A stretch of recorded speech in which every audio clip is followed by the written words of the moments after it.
The most important aspect of the Digipak and the magazine is the quality of the photo. This convention cannot be challenged, as without this the photo simply won't work. I've used this convention as all my photos with the models in are either like left, right or central composition. The framing was all on point, with all lining correctly with the appropriate linear forces, whether it was vertical or horizontal. I used a deep depth of field with a low aperture. This low aperture really creates like a really blurry background with the bokeh light in the background, with like the sun coming through the trees and whatnot.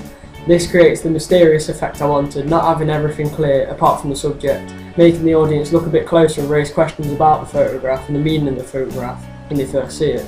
I've used all the correct dimensions for the Digipak to be suitable for actual sizes, like if you were to sell it in real life, all having the same dimensions to have everything to fit to scale, or if it was like physically made, it'd be consistent throughout.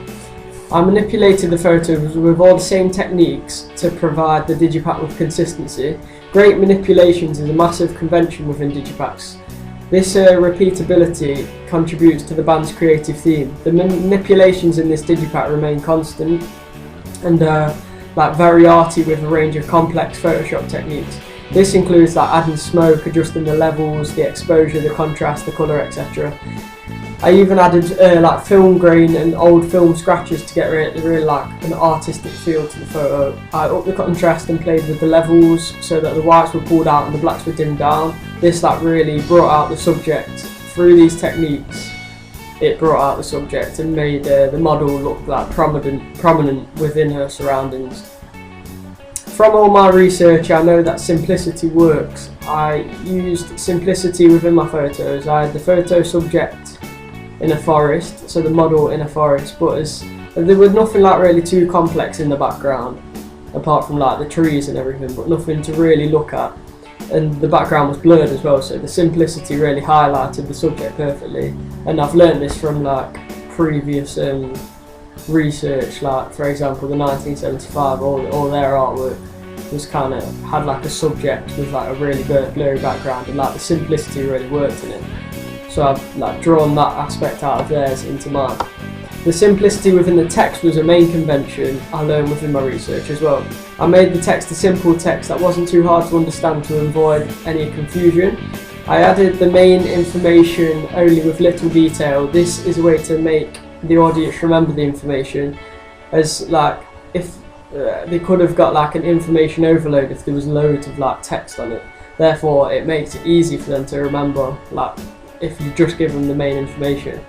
Also with simple text, I believe it is more aesthetically pleasing. I use techniques to highlight the text because at first it didn't look too clear like with the photo. So I darkened the photos a little and added more like grain and noise to the photo. It blurred the photo, making like the text stood out more.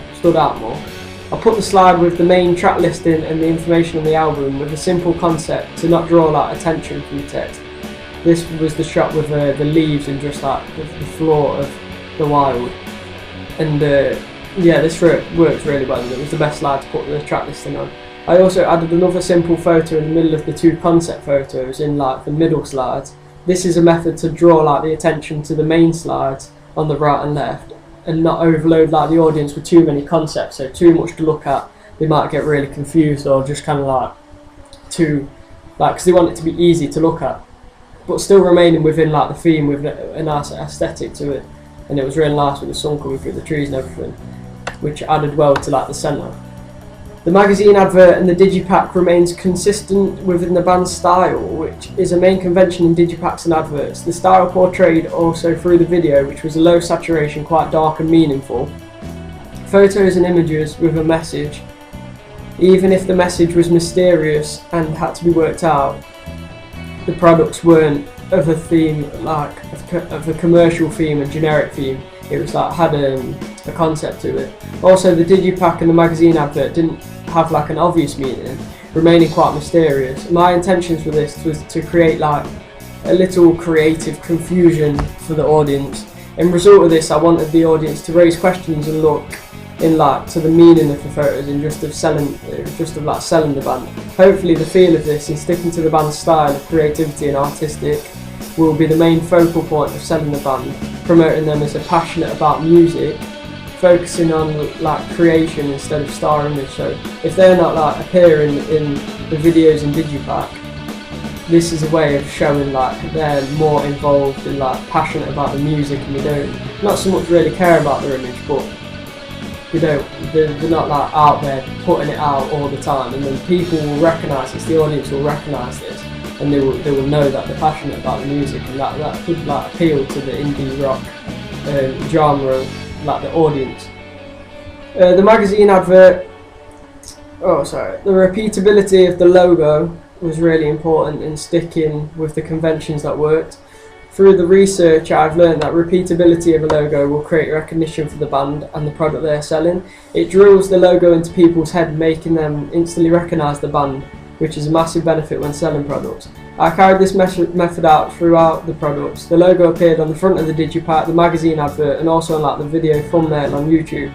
This method will create recognition and publicise the product in a way that I wanted to.